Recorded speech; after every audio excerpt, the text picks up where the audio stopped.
ইস, ছাড়ো আমায়, ব্যথা লাগছে। না, ছাড়বো না। ছাড়ার জন্য তো আর ধরিনি। এবার কিন্তু অনেক খারাপ হয়ে যাবে, বলে দিলাম। হোক খারাপ, আমিও তো তাই চাই। ইস, শখ কত, আমিই খারাপ, এর কথা বলি নাই? আমি বলেছি এত রাতে যদি কেউ আমাদের দেখে নেয় তবে বুঝবে। দেখলে দেখুক, আমার কি, আমি তো তোমাকে বিয়ে করবোই। এমনটা সবাই বলে কিন্তু করে না। আমি করব, তুমি দেখে নিও। আমি তোমার জন্য লড়াই করতে রাজি আছি, কিন্তু তোমার কথা দিতে হবে যে তুমি কখনো আমার হাত ছাড়বে না। এত ডায়লগ মেরো না তো, আমি জানি সব। হ্যাঁ, আপনি তো জানবেন, ওই যে আপনি তো আমার বউ, তাই না? এই কথা বলেই শ্রাবণ আমাকে জড়িয়ে ধরে। জড়িয়ে ধরা মাত্র কান্না করা শুরু করে দিলাম। আমার কান্না দেখে তখন শ্রাবণ আরো শক্ত করে জড়িয়ে ধরে বলে, কি গো, আমার মায়াবতী কান্না করছে কেন? আমি শ্রাবণের কোনো কথার কোনো জবাবই দিচ্ছি না। হঠাৎ আমিও শ্রাবণকে আরো শক্ত করে জড়িয়ে ধরলাম। শ্রাবণ তখন আমার কপালে ঠোঁটে গালে কিস করতে শুরু করে। কিছুক্ষণ পর আমি বলে উঠলাম, শ্রাবণ। হ্যাঁ আমার মায়াবতী, বলো। কাঁদো কাঁদো অবস্থায় বলল, আমার যদি কিছু হয়ে যায় তুমি নিজের কোনো ক্ষতি করবে না, প্লিজ। আরে পাগলি, কি হবে? আমি তো আছি, কিচ্ছু হবে না পাগলি। বিষয়টা অমন না, এবারের বিষয়টা অনেক সিরিয়াস। শ্রাবণ একটু ভয় পেয়ে গেল, কারণ আমি কখনো এভাবে কথা বলিনি শ্রাবণের সাথে। আরে আগে তো বলবা কি হয়েছে। শুক্রবার আমাকে ছেলেপক্ষ দেখতে আসবে। এটা শুনে শ্রাবণ অনেক ঘাবড়ে গেল। শ্রাবণ এখনো বেকার, কিছুই করে না। ছেলে কি করে? বাবা বলেছে ছেলে সরকারি চাকরিজীবী। ও, ভালো। তোমাকে অনেক সুখে রাখবে, বিয়ে করে নাও। একদম মেরে ফেলবো তোকে, শয়তান। আচ্ছা দেখো কি হয়।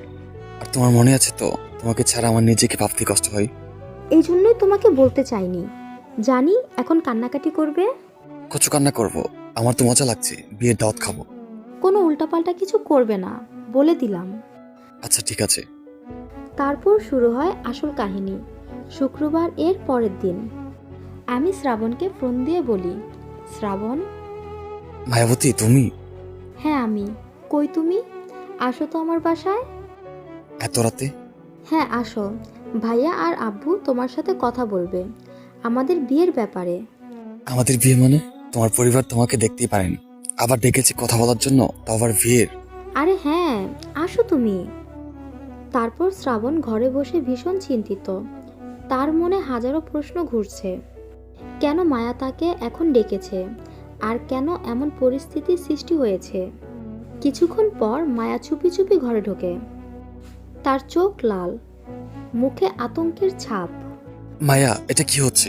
তুমি আমাকে এখানে ডেকে নিয়ে বিপদে ফেলে দিলে। শ্রাবণ, আমি জানি না কিভাবে সব ঠিক করবা, কিন্তু আমি জানি আমি তোমাকে ছাড়া বাঁচতে পারবো না। আমার পরিবার আমাদের সম্পর্ক মেনে নেবে না। তাহলে তুমি আমাকে এখানে ডেকে আনলো কেন? ডেকেছি কারণ আমি তোমাকে শেষবারের মতো দেখতে চেয়েছিলাম।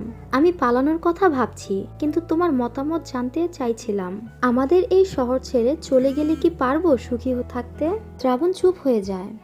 কিছুক্ষণ পর গম্ভীর কণ্ঠে বলে, মায়া, পালিয়ে যাওয়া কোনো সমাধান নয়।